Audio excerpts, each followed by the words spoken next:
Welcome to a journey of profound transformation. In today's exploration, we dive deep into the art of emotional detachment, a concept inspired by the timeless wisdom of Stoic philosophy. Imagine, if you will, being on the brink of a powerful discovery that can reshape your entire approach to life, one that promises not coldness or indifference, but a remarkable inner strength and clarity. In the chaos of our daily lives, we often find ourselves entangled in a web of emotions and attachments that can weigh us down. Emotional detachment, as guided by the wisdom of Stoic philosophers like Marcus Aurelius and Seneca, offers a way to reclaim your inner tranquility. It's about discovering that while you may not have control over the world around you, you have complete authority over how you respond to it. Join us on this transformative journey. Embrace the Stoic teachings that will guide you to a state of emotional resilience and personal freedom. By integrating these principles into your daily life, you'll uncover a path to clarity and strength that illuminates your way forward, enabling you to navigate the complexities of life with renewed confidence and grace. Rule 1: The power of detachment. Imagine a life where your emotions aren't held hostage by external events. A life where your peace of mind remains unshaken, regardless of the chaos swirling around you. This is the power of detachment. Detachment isn't about becoming indifferent or losing your humanity. It's about reclaiming control over your emotional world. Most of us live in a reactive state, where our happiness or despair is dictated by what happens to us: an argument, a setback, a harsh word from someone we care about. But what if you could change that? Detachment is the key.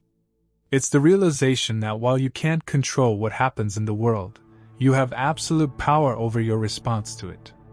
Think of it as emotional armor, not a shield that blocks everything out, but one that lets you move through life with clarity and strength. When you detach, you don't lose your passion or your drive, you just free yourself from the chains of external validation. You start to see that your worth isn't dependent on the approval of others, nor is your happiness tied to fleeting circumstances. This doesn't mean you're disengaged or aloof. On the contrary, you become more present, more mindful, and more focused on what truly matters. You start to live from a place of inner peace, where the noise of the outside world no longer dictates your inner state. Detachment, then, is a form of empowerment. It's not about escaping life, but about engaging with it on your own terms, with a clear mind and an unshakable spirit. It's about mastering the art of living freely, with a heart that remains calm in the storm. Rule 2: Embrace the here and now. Imagine living your life with the full awareness that the past is gone and the future is uncertain. All you truly have is this moment, right here, right now. Rule 2 is about embracing this truth and harnessing the power of the present. Most of us spend our days either dwelling on what has already happened or worrying about what might come next. We replay past mistakes, relive old hurts, or daydream about a future where everything falls into place. But in doing so, we miss the one thing we can actually influence: the present. Embracing the here and now means waking up to the reality that the present moment is where your life unfolds. It's where decisions are made, where actions take place, and where change happens. The past is fixed, unchangeable. The future is a mere possibility. But the present is alive with potential. Think of it like this: life is a river, constantly flowing.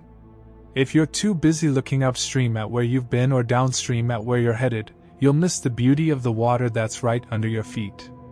The present moment is that water, constantly moving, always new, and full of opportunity. When you truly embrace the present, you start to see that each moment is a chance to shape your life. Instead of being trapped by regrets or anxieties, you become free to act, to decide, and to experience. This is where true power lies, not in the distant past or the far-off future, but in the immediate now. By focusing on the present, you also begin to appreciate the small things, those fleeting, often overlooked details that make up the tapestry of life. The sound of the wind in the trees, the taste of your morning coffee, the warmth of a loved one's smile. These are the moments that add richness to your existence. So, Rule 2 invites you to embrace the here and now with open arms. To live fully in the present, knowing that it is the only time that truly belongs to you. When you do this, life becomes not just something that happens to you, but something you actively participate in, moment by moment. Rule 3. Move toward your fears. Imagine a warrior facing a fierce dragon guarding a treasure. The dragon is terrifying, breathing fire and towering over the warrior. But the treasure, representing everything the warrior desires, lies just beyond the beast. The warrior knows that to claim the treasure, they must confront the dragon head-on. This is the essence of Rule 3, to move toward your fears, not away from them. Fear is a powerful force, often paralyzing us and keeping us from pursuing our dreams. It whispers that the unknown is dangerous, that failure is inevitable, that discomfort should be avoided at all costs. But what if fear is not a signal to retreat, but a compass pointing you toward where you need to grow? Rule 3 challenges you to rethink your relationship with fear. Instead of seeing it as a barrier, view it as a guide. Fear often arises when we step outside our comfort zones, when we venture into territory that feels unfamiliar and risky. But this is precisely where growth happens. When you move toward your fears, you confront the things that hold you back. You step into situations that make your heart race and your palms sweat. It's uncomfortable, even terrifying, but it's also where the magic happens. Each time you face a fear, you diminish its power over you. The dragon loses some of its fire. Consider the stories of great achievers, from artists and innovators to athletes and leaders. Their paths were not devoid of fear. In fact, fear was often a constant companion. But what set them apart was their willingness to push through it, to step into the arena despite the risk of failure or rejection. They understood that the treasure they sought, success, fulfillment, purpose, was worth the battle. Moving toward your fears doesn't mean being reckless or ignoring real dangers. It means recognizing when fear is simply the voice of doubt, trying to keep you small. It means understanding that on the other side of fear lies growth, discovery, and possibility. The next time you feel fear creeping in, remember Rule 3. Ask yourself, what if this fear is pointing me towards something important? What if it's a sign that I'm on the right path, even if it's a challenging one? By moving toward your fears, you not only gain the treasure of experience and wisdom, but you also build the courage to face even greater challenges in the future. So, like the warrior facing the dragon, step boldly into the unknown. Confront your fears with the knowledge that they are often the gateway to your most profound victories. The treasure you seek is waiting, just beyond the fire. Rule 4. Don't rely on discipline, create habits. Imagine a river carving its way through a rugged landscape. Over time, this river creates a deep, winding channel, a path that water follows effortlessly, day after day. The river doesn't struggle to find its way. It simply flows along the course it has created. This is the power of habits, and it's the essence of Rule 4. Don't rely on discipline, create habits. Discipline is often seen as the cornerstone of success. We admire those who seem to have an iron will, who can push through any challenge, resist every temptation, and stick to their goals no matter what. But discipline, like willpower, is a finite resource. It can be depleted, leaving us vulnerable to the distractions and impulses that surround us. Habits, on the other hand, are like that river. Once established, they guide our actions with little conscious effort.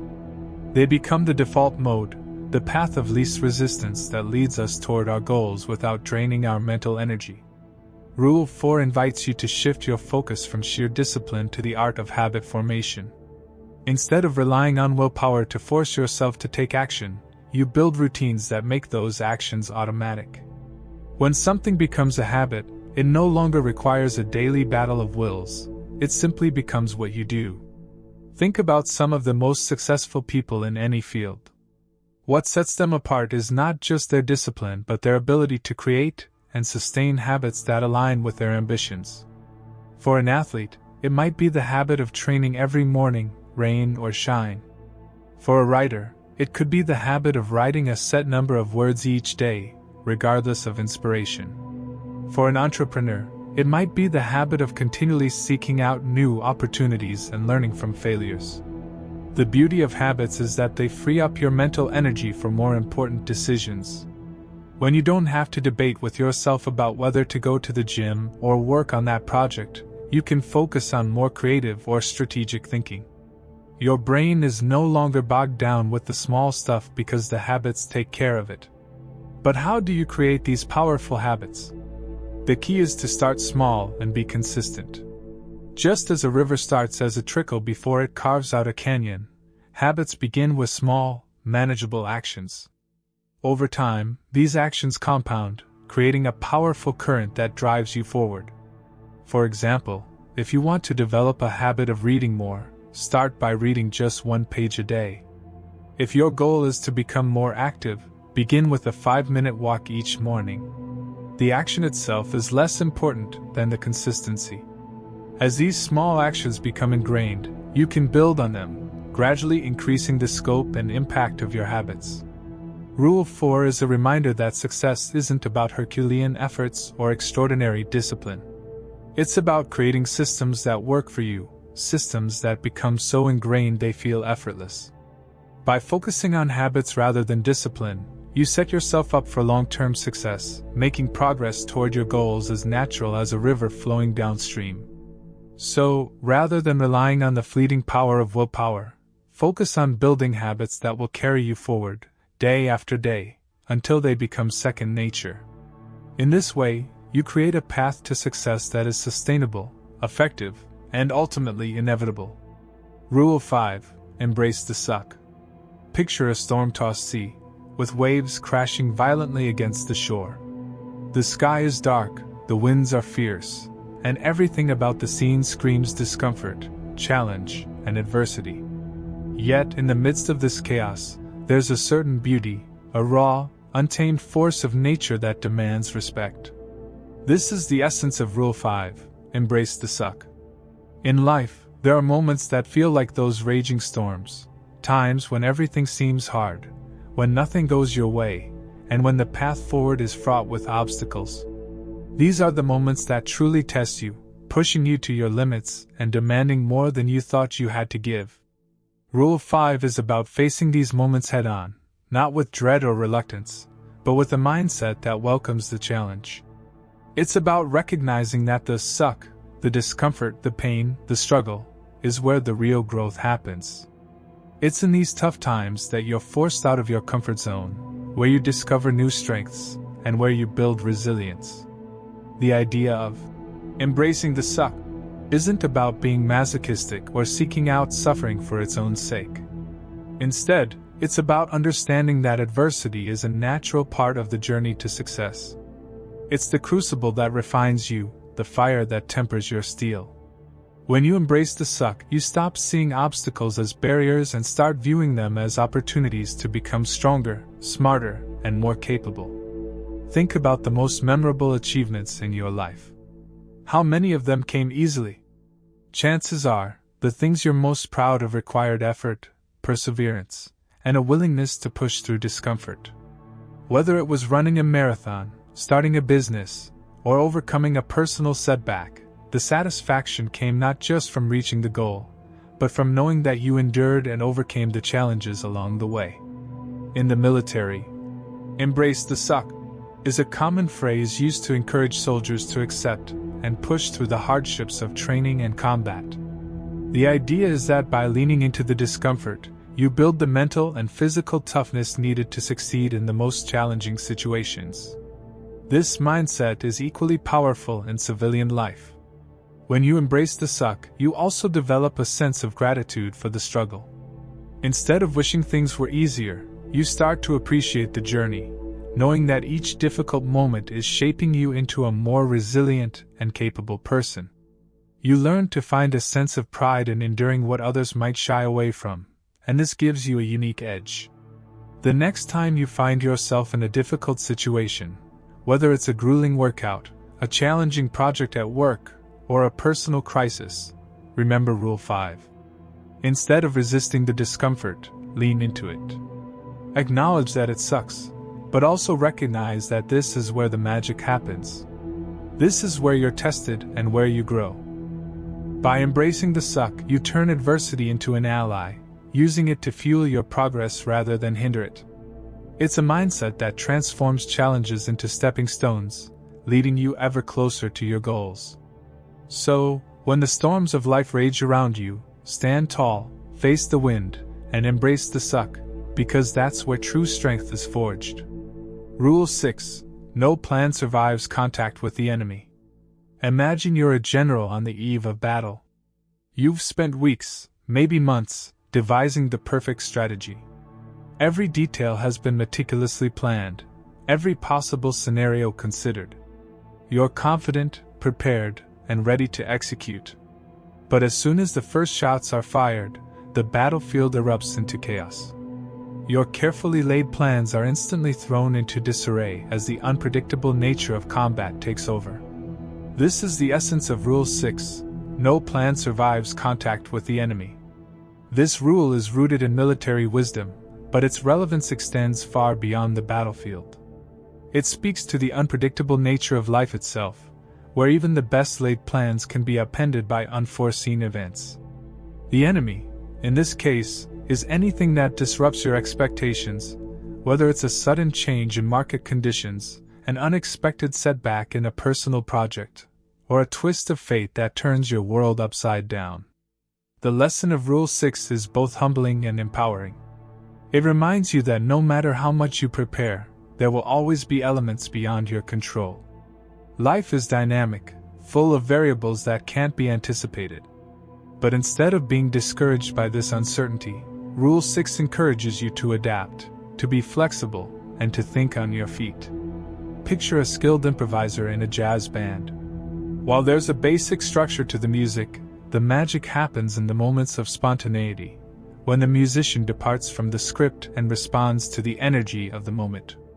This is how you must approach life. Have a plan, by all means, but be ready to pivot when reality doesn't match your expectations. When things go awry, and they will, Rule 6 teaches you to stay calm, assess the situation, and adjust your approach. It's about being resilient and resourceful, about finding new ways to achieve your goals even when the path forward isn't the one you originally envisioned. This rule also serves as a reminder to not become too attached to your plans. Sometimes, in the heat of the moment, you'll discover opportunities that you hadn't considered before. By being open to change, you can seize these opportunities and turn them to your advantage, rather than stubbornly sticking to a plan that no longer makes sense. In business, this could mean pivoting your strategy in response to market shifts. In personal life, it might mean adjusting your goals as circumstances change. Whatever the context, Rule 6 is about embracing the fluid nature of reality. It's about knowing that the true measure of success isn't how well you can stick to a plan, but how effectively you can adapt when things don't go as planned. Remember, it's not the plan that wins the day, but your ability to respond to the unexpected. The next time life throws you a curveball, think of Rule 6. Recognize that the plan was only ever a starting point, and that your real strength lies in your capacity to adapt and overcome. In this way, you can navigate the chaos with confidence, turning setbacks into stepping stones on your path to success. Rule 7. There are only two measures of success: results and consequences. In the world of strategy, Rule 7 distills the essence of success into two simple metrics: results and consequences. It's a stark, no-nonsense rule that strips away all the noise, focusing solely on what truly matters in the end. Imagine a chess player, deep in a match. Every move they make is a calculated risk, a step toward victory or defeat. But regardless of the strategy, the only things that truly count at the end of the game are the results, the checkmate, and the consequences, how the game unfolded, what was sacrificed, and what was gained. The complexity of the strategy, the elegance of the moves, all fade away compared to the ultimate outcome. Rule 7 is the strategist's lens, focusing your attention on the core of any endeavor.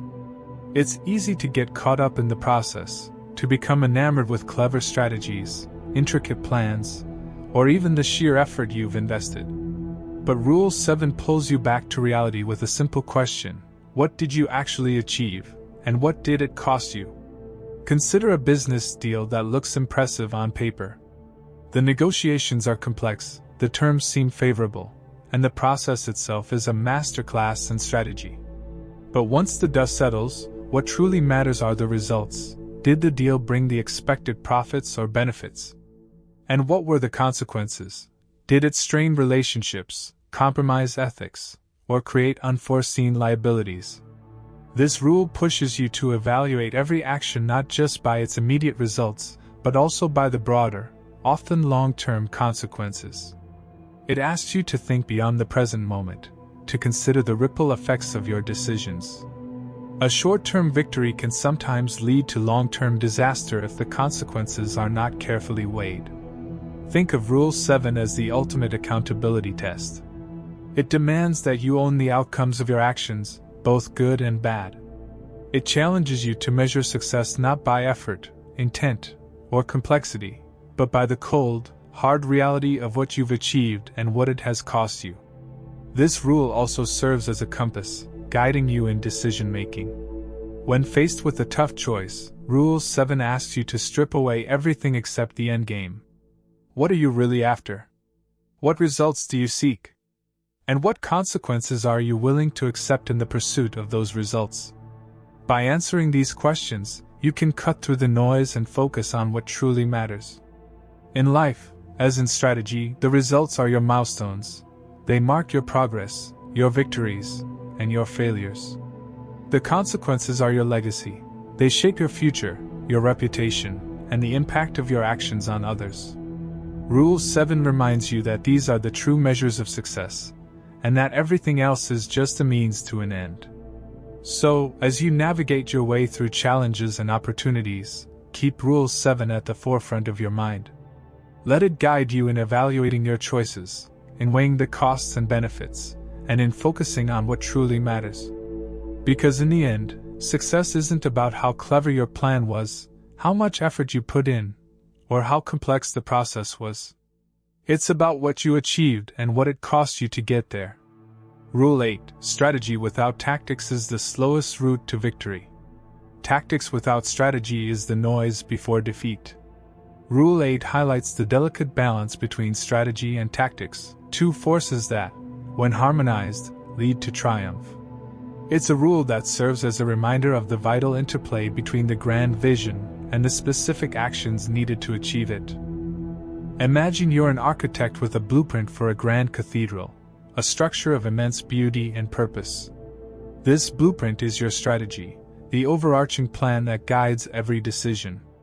But no matter how brilliant your design, the cathedral will never be built if you don't have the tools and skills, the tactics, to lay each brick, carve each stone, and raise each archway. Without tactics, your strategy remains just a dream, a vision on paper with no reality to back it up. Now flip the scenario. Imagine a team of skilled workers, each expert in their craft, hammering away with vigor and precision. They work tirelessly, but without a blueprint, their efforts are disjointed, chaotic, and ultimately meaningless. Their actions, while impressive in isolation, amount to nothing more than noise, activity without direction, movement without progress. Rule 8 teaches that strategy and tactics are two sides of the same coin. Strategy is your plan, your vision, the big picture. It's where you want to go. Tactics are the specific actions, the steps you take to get there. They're how you move from where you are to where you want to be. Each is incomplete without the other. Think of strategy as the captain of a ship, plotting a course across the vast ocean. The captain knows the destination and the path to get there. But without a skilled crew to hoist the sails, navigate the waters, and steer the ship, that course is nothing more than lines on a map. Conversely, even the most skilled crew would be lost at sea without a captain's direction, their efforts leading them in circles, or worse, into the jaws of a storm. In the realm of business, Rule 8 comes into play when leaders devise ambitious strategies, expanding into new markets, launching innovative products, or rebranding an entire company. But these strategies are doomed to fail without the right tactics, targeted marketing campaigns, effective sales techniques, and precise operational execution.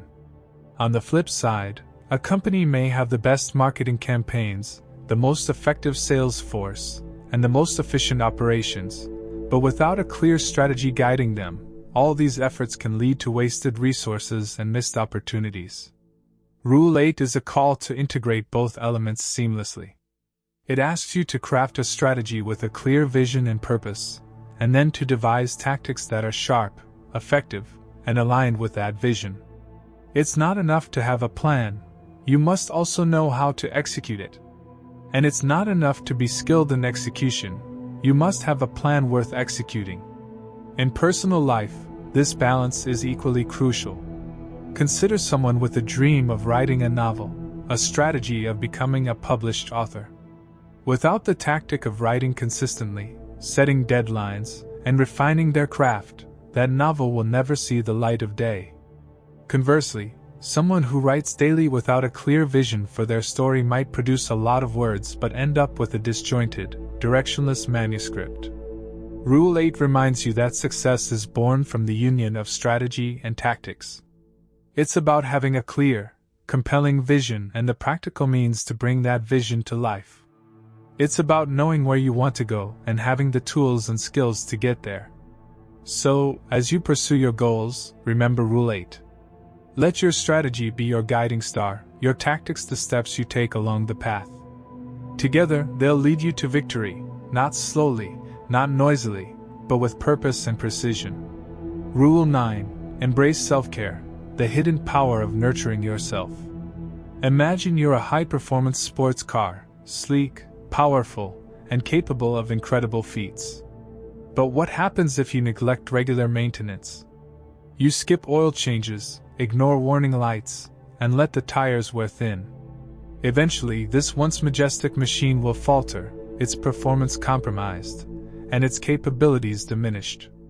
Now, think of yourself as that sports car. Just as a vehicle needs care to function optimally, so do you. Rule 9 underscores the vital importance of self-care, not just as a luxury but as a fundamental practice for sustaining your well-being and effectiveness. Why self-care? Self-care is often misunderstood as indulgence or self-pampering, but in reality, it's about maintaining and optimizing your own personal performance. It's the act of prioritizing your physical, mental, and emotional health to ensure you're operating at your best.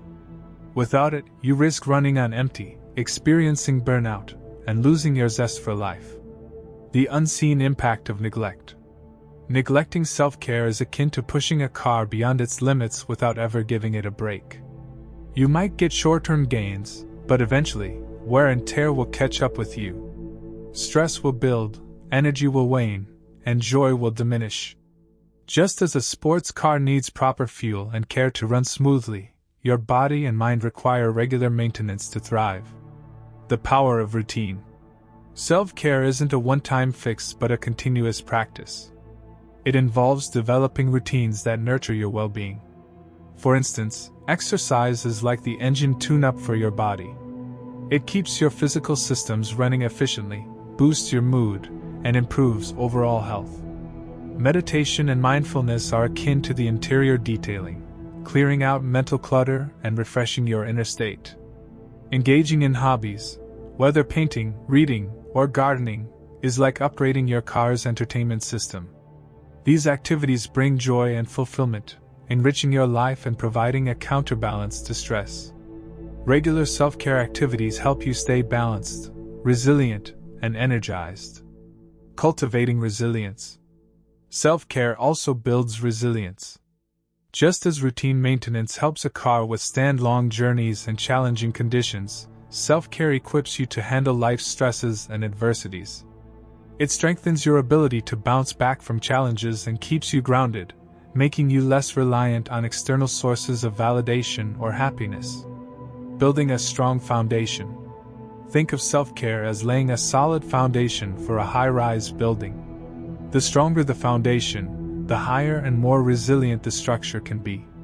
By investing in yourself through self-care, you're laying a foundation that supports your growth, enables you to face difficulties with confidence, and ensures you're not easily shaken by life's ups and downs. Transforming self-care into success. When you prioritize self-care, you're not just surviving, you're thriving. You're setting yourself up for success by maintaining peak performance levels. By taking care of yourself, you're enhancing your ability to achieve your goals, pursue your passions, and enjoy your life more fully. Self-care transforms from a mere practice into a strategic advantage, an essential element for long-term success and fulfillment. So, embrace Rule 9. See self-care not as a luxury, but as a necessity. Treat yourself with the same respect and attention you'd give a high-performance vehicle. In doing so, you'll ensure that you're not only surviving but thriving, ready to take on the world with renewed vigor and joy. Rule 10. Practice gratitude, unlocking the hidden door to emotional abundance. Imagine you're an explorer on a quest through a dense, shadowy forest. Every so often, you stumble upon a mysterious, ornate door tucked among the trees. It's covered in vines and almost invisible, but you sense it holds something remarkable. As you approach and open the door, a brilliant, golden light floods out, revealing a hidden garden of riches, lush and full of wonder. This garden represents the transformative power of gratitude. Rule 10 is about uncovering this hidden door and stepping into a space where abundance and joy are not only possible but readily accessible. Gratitude is the key that unlocks this door, illuminating the richness of what you already possess. The veil of scarcity. Often, we're trapped by a veil of scarcity, focusing on what we lack rather than what we have. This scarcity mindset is like wandering in the dark forest, where the riches of life seem out of reach. We look at others and think they have something we don't, and this comparison breeds a sense of inadequacy and longing. The magic of gratitude. Gratitude acts as the golden key that reveals the hidden door. When you actively acknowledge and appreciate the positive aspects of your life, you shift your perspective from scarcity to abundance. This shift is magical because it transforms how you experience the world. Picture your life as a tapestry. Each thread represents an aspect of your experiences and possessions. Focusing on what you lack is like staring at a few missing threads and feeling that the whole tapestry is incomplete. But when you practice gratitude, you begin to see the entire tapestry in its full, vibrant glory. You recognize the beauty in each thread and how they come together to create a rich, intricate design. Daily practices for abundance. To unlock this garden of abundance, start by incorporating simple yet powerful gratitude practices into your daily routine. Each day, write down 3 things you're grateful for. They can be as simple as the warmth of the sun, the kindness of a friend, or the comfort of a good meal. This practice helps shift your focus from what you lack to the abundance that surrounds you. Consider this: if you spent your day exploring a lush, vibrant garden, you'd naturally appreciate its beauty and richness. Similarly, by focusing on gratitude, you cultivate a mindset that sees the garden of your life in all its splendor. The ripple effect. Gratitude has a ripple effect. It enhances your emotional resilience and reduces attachment to what you don't have. As you embrace gratitude, you begin to feel more content and less driven by external validations. This newfound contentment is not about complacency but about recognizing and appreciating the wealth of experiences and connections you already possess. Transformative power. Practicing gratitude doesn't just illuminate the present moment, it also transforms your approach to life. It teaches you to cherish what you have rather than mourn what's missing. This transformation creates a foundation of emotional stability and contentment, allowing you to face life's challenges with a sense of fulfillment and joy. The invitation. So, open the door to the hidden garden of your life. Embrace Rule 10 and make gratitude a cornerstone of your daily existence. As you do, you'll find that the golden light of appreciation illuminates every corner of your world, revealing a rich, abundant life that's been there all along, waiting for you to discover and embrace it.